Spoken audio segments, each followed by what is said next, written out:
khilafiyah dalam masalah fikih terbagi menjadi dua. Yang pertama, khilafiyah yang jelas-jelas menyelisihi nas, ayat dan hadis serta kesepakatan ulama fikih. Maka ini harus diingkari. Contohnya apa? Contohnya yang menghalalkan musik. Ini menyelisih ayat, hadis Nabi, sepakatan ulama Islam dari kalangan para sahabat, tabi'in dan tabi'ut tabi'in. Contoh lainnya apa? Imam Abu Hanifah, beliau berpendapat wanita yang sudah dewasa itu boleh menikahkan dirinya walaupun tanpa wali.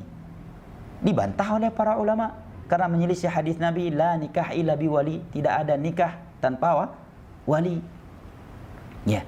Dan banyak lagi permasalahan fikih lainnya.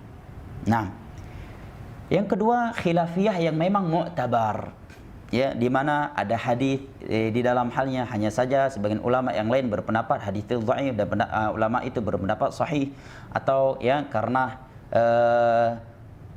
terjadi perbedaan dalam memahami, walaupun jelas mana yang benar dan mana yang salah dan mana yang kuat, maka ini kita saling bertoleransi dalam sikap, ya, tidak perlu saling mengingkari.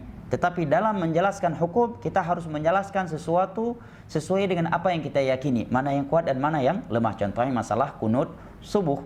Ini hal yang kita hendaknya saling bertoleransi karena khilaf yang mu'tabar. Para ulama dahulu saling bertoleransi tentang bacaan basmalah di awal Fatihah di dalam salat jahriyah dengan jahar atau kasir. Ini kita saling bertoleransi karena telah ada kesilangan pendapat di kalangan ulama dari dahulu, ya. Adapun perbuatan yang jelas-jelas itu syirik atau ibadah-ibadah yang jelas-jelas itu bid'ah, tiada satupun ayat dan hadis yang menganjurkannya, tidak pula ada perbuatan para sahabat Nabi, ya, yang melakukannya, maka ini sesuatu yang harus diingkari. Bahkan Al-Quran dan As-Sunnah penuh dengan pengingkaran terhadap syirik, pengingkaran terhadap bid'ah.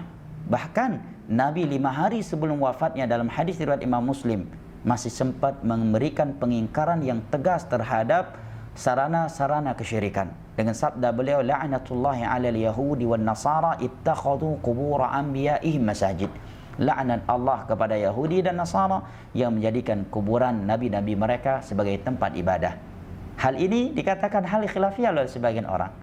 Ini tanggapannya secara umum kita katakan apabila ini maksud khilafiyah, kaidah tidak boleh membicarakan khilafiyah adalah tidak boleh membicarakan syirik, tidak boleh memperingatkan manusia dari bahaya bid'ah, tidak boleh menerangkan kepada manusia hal-hal yang Allah yang haramkan. Ini jelas bertentangan dengan Al-Quran dan Sunnah, dengan pemahaman para sahabat Nabi Sallallahu Alaihi Wasallam.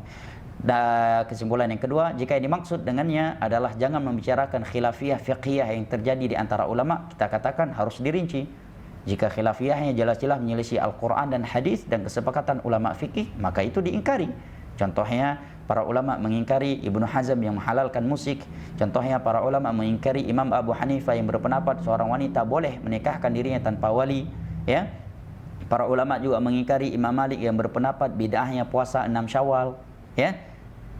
Ya, kesimpulan yang ketiga, jika dimaksud dengan khilafiyah adalah khilaf fikih yang mu'tabar, tidak menyelisihi dalil yang jelas dan gamblang dari ayat dan hadis, ya, yang para ulama dahulu bersaling bertoleransi dalam halnya, dalam hal tersebut, maka ini benar.